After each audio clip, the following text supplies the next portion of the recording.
आज के इस खास विश्लेषण में हम एक ऐसे ऐतिहासिक दौर की बात करने वाले हैं जो नाटकों, बड़ी बड़ी महत्वाकांक्षाओं और कुछ बेहद हैरान कर देने वाले फैसलों से भरा हुआ है। जी हां, हम बात कर रहे हैं तुगलक वंश की। बिल्कुल, अगर आप तुगलक वंश के इतिहास देखें ना, तो ये किसी सस्पेंस थ्रिलर से कम नहीं लगता। 1320 से 1398 के बीच दिल्ली सल्तनत ने कुछ ऐसे शासक देखे जो एक ही समय में जीनियस भी थे और अगर सच कहें तो कुछ मायनों में पूरी तरह से सनकी भी। तो चलिए इस दिलचस्प सफर की शुरुआत करते हैं। सबसे बड़ा सवाल जो दिमाग में आता है वो यही है कि आखिर ऐसा कैसे हो सकता है कि एक राजा जो पूरे मध्यकालीन इतिहास में सबसे ज्यादा पढ़ा लिखा और काबिल हो, उसे ही इतिहास स्वप्नशील, पागल और रक्त पिपासु कहकर याद रखे। है ना कमाल की बात? यही तो इतिहास की सबसे बड़ी विडंबना है। ये सवाल हमें सीधा मोहम्मद बिन तुगलक की याद दिलाता है। लेकिन इससे पहले कि हम इस सुल्तान की उन अजीबोगरीब योजनाओं तक पहुंचें, हमें यह समझना होगा कि आखिर इस वंश की नींव पड़ी कैसे। इस पूरे सफर का एक छोटा सा टाइमलाइन देख लेते हैं। 1320 में गयासुद्दीन द्वारा वंश की स्थापना होती है। फिर 1325 में मोहम्मद बिन तुगलक सत्ता में आता है। 1351 से शुरू होता है फिरोज शाह के सुधारों का दौर और आखिरकार 1398 में तैमूर का वो विनाशकारी आक्रमण होता है। एकदम सही। इस टाइमलाइन को बस अपने दिमाग में रखिएगा, क्योंकि इससे हमें यह समझने में आसानी होगी कि कैसे इतनी तेजी से एक विशाल साम्राज्य खड़ा हुआ और फिर ताश के पत्तों की तरफ बिखर भी गया। तो चलिए सीधे 1320 में चलते हैं। तो होता यह है कि 5 सितंबर 1320 को खुसरो खान को हराने के बाद गाजी मलिक, जिसे हम गयासुद्दीन तुगलक के नाम से जानते हैं, वो 8 सितंबर को दिल्ली के सिंहासन पर बैठता है। और सच कहें तो उसकी शुरुआत काफी प्रैक्टिकल थी। हाँ, मतलब उसने आते ही वो जमीनें वापस लौटा दी जो अलाउद्दीन खिलजी के समय में अमीरों से छीन ली गई थीं। और सबसे बड़ी बात, वो शायद पहला ऐसा शासक था जिसने सिंचाई के लिए बाकायदा कुओं और नहरों का निर्माण करवाया था। इसके अलावा उसे शानदार इमारतें बनवाने का भी गजब का शौक था। दिल्ली के पास पहाड़ियों पर उसने तुगलकाबाद नाम का एक पूरा का पूरा नया शहर ही बसा डाला। और सबसे चौंकाने वाली बात पता है क्या है? इस शहर में उसने रोमन शैली में एक बहुत बड़ा दुर्ग बनवाया जिसे हम 56 कोट कहते हैं। जरा सोचिए, उस दौर के दिल्ली में रोमन वास्तुकला। लेकिन खैर, गयासुद्दीन का ये शानदार सफर कुछ ज्यादा लंबा चल नहीं पाया। बिल्कुल, 1325 ईस्वी में जब वो बंगाल के अभियान से लौट रहा था, तब एक बेहद नाटकीय घटना घटी। गयासुद्दीन का अपने ही बेटे जूना खां के बनवाए गए एक लकड़ी के महल में दबकर निधन हो गया। अब आप ही सोचिए, क्या ये महज एक इत्तेफाक था या फिर सत्ता हथियाने की कोई सोची समझी साजिश? ये आज भी एक बड़ा रहस्य है। लेकिन नतीजा ये हुआ कि गयासुद्दीन के बाद वही जूना खां सिंहासन पर बैठा और इसी ने आगे चलकर नाम अपनाया मोहम्मद बिन तुगलक। भाग 1, मोहम्मद बिन तुगलक, एक बेहद विद्वान और उतना ही सनकी सुल्तान। जैसा कि हमने पहले कहा, यह सुल्तान मध्यकालीन इतिहास का सबसे ज्यादा पढ़ा लिखा शासक था। लेकिन कागज पर जो योजना एकदम मास्टर स्ट्रोक लगती थी, जमीन पर वो भयंकर भूल साबित हुई। उसने कृषि के लिए अमीर कोही नाम का एक नया विभाग बनाया, अपनी राजधानी तक दिल्ली से देवगिरी शिफ्ट कर दी और उसका नाम रखा दौलताबाद। और ये सब बुरी तरह फ्लॉप हो गईं। इतिहासकार इब्न बतूता तो एक बहुत ही मजेदार बात बताते हैं। उनके मुताबिक सुल्तान ने राजधानी सिर्फ इसलिए बदल दी थी क्योंकि दिल्ली के लोग उसे रात के अंधेरे में गालियों भरे खत लिखकर भेजते थे। और हाँ, उसने तांबे और कांसे की टोकन करेंसी भी चलाई। ये प्रयोग चीन और ईरान में तो चल गए थे, लेकिन भारत में ये आइडिया पूरी तरह से पिट गया। उसकी अजीब और गरीब आदतें यहीं खत्म नहीं होती।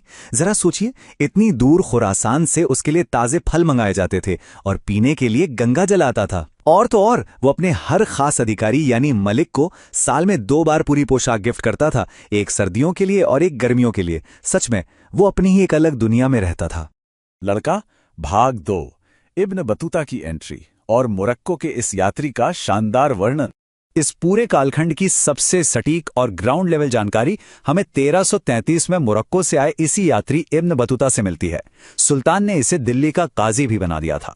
इब्न बतूता ने जिस चीज की सबसे ज्यादा तारीफ की है वो थी उस समय की डाक व्यवस्था। एक तरफ थी उलूक, जो घोड़ों वाली डाक थी, और दूसरी तरफ थी दावा यानी पैदल डाक व्यवस्था।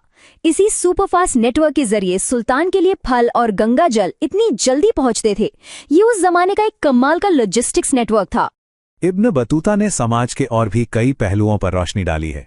उसने भारी नगाड़ों के बीच एक सती होने के दृश्य का आंखों देखा हाल लिखा है और बताया है कि इसके लिए बाकायदा सुल्तान से परमिशन लेनी पड़ती थी। और सांस्कृतिक मोर्चे पर भी काफी कुछ हो रहा था।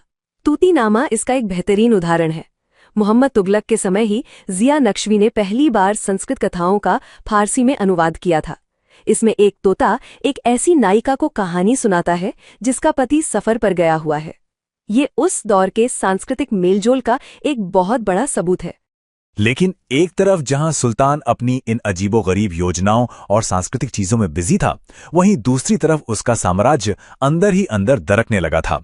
दक्षिण भारत में दो बहुत बड़े और स्वतंत्र राज्य उभरकर सामने आ गए। जी हाँ, 1336 में हरिहर और बुक्का ने विजयनगर साम्राज्य की नींव रख दी और 1347 में महाराष्ट्र में अलाउद्दीन बहमन शाह ने अपना अलग बहमन राज्य खड़ा कर लिया। साफ था कि मोहम्मद बिन तुगलक की पकड़ अब पूरी तरह से छूट रही थी। और आखिरकार 20 मार्च 1351 को थट्टा के पास गुदाल में मोहम्मद बिन तुगलक का निधन हो गया। इतिहासकार बदायूनी ने इस पर जो लिखा है वो रोंगटे खड़े कर देता है।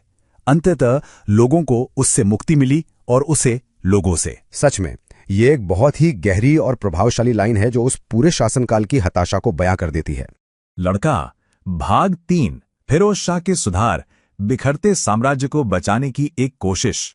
मोहम्मद तुगलक के बाद उसका चचेरा भाई फिरोज तुगलक 1351 में गद्दी पर बैठता है। इसे खलीफा से कासिम अमीरुल मोमिनीन का टाइटल भी मिला था। उसने आते ही जनता का गुस्सा शांत करने के लिए 24 तरह के कष्टदायक टैक्स पूरी तरह से माफ कर दिए और सिर्फ 4 मुख्य कर लागू किए: खराज, खुम्स, जजिया और ज़कात। ये सिस्टम सुनने में तो बहुत सिंपल और अच्छा लगता है, लेकिन यहाँ एक बात गौर करने वाली है। फिरोज ब्राह्मणों पर जजिया कर लगाने वाला पहला मुस्लिम शासक था। इसके अलावा उसने सिंचाई पर भी एक नया टैक्स लगा दिया था जो कुल उपज का 10वां हिस्सा होता था। बड़की फिरोज शाह को सार्वजनिक निर्माण का गजब का जुनून था। इसके आंकड़े आपको हैरान कर देंगे। उसने हिसार, फिरोजाबाद और जौनपुर जैसे करीब 300 नए नगर बसाए, 5 बड़ी बड़ी नहरें बनवाईं। और दासों की संख्या तो देखिए, 1,80,000। सल्तनत काल में किसी के पास इतने दास नहीं थे। इसके अलावा सिरत फिरोज शाही में इस बात का बहुत ही रोचक वर्णन है कि कैसे उसने टोपरा और मेरठ से अशोक के 2 भारी भरकम स्तंभों को बड़ी ही मुशक्कत के साथ दिल्ली मंगवाकर स्थापित करवाया था। लड़का प्रशासन की बात करे तो उसने दीवान-ए-खैरात नाम का एक विभाग बनाया जो अनाथ मुस्लिम महिलाओं, विधवाओं और लड़कियों की आर्थिक मदद के लिए था। और उन 1,80,000 दासों को मैनेज करने के लिए उसने बाकायदा दीवाने बंदगान नाम का एक अलग डिपार्टमेंट ही खोल दिया। इसके साथ ही फिरोज ने एक बहुत बड़ा बदलाव ये किया कि उसने सेना में पदों को वंशानुबद्ध कर दिया। मतलब पिता के रिटायर होने के बाद बेटा सीधे उस पद पर आ जाएगा। फिरोज का एक पढ़ा लिखा और बौद्धिक पहलू भी था।